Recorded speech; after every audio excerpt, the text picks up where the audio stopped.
ట్యూషన్‌లో ఒక క్రష్ ఉండేవాడు. నేను అప్పుడు okay.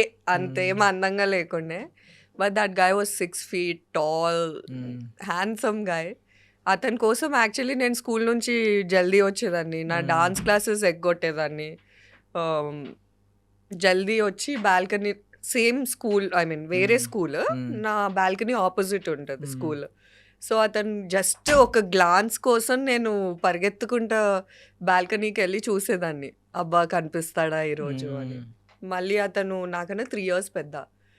10th class board exams అతనికి అవుతూ ఉంటే నేను 7th క్లాస్. మార్నింగ్ 5 AM అతనికి ట్యూషన్.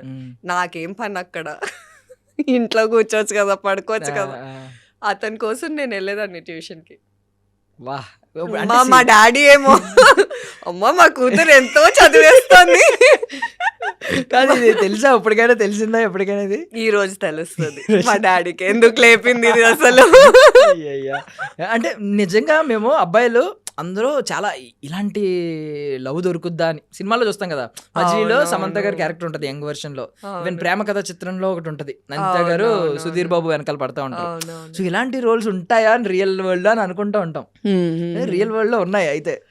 నావన్నీ వన్ సైడెడే స్టోరీలు. యాక్చువల్లీ స్నేహ గారు మూవీ ఉంటది కదా, తరుణ్ గారు, ప్రియమైన నీకు. I am that girl.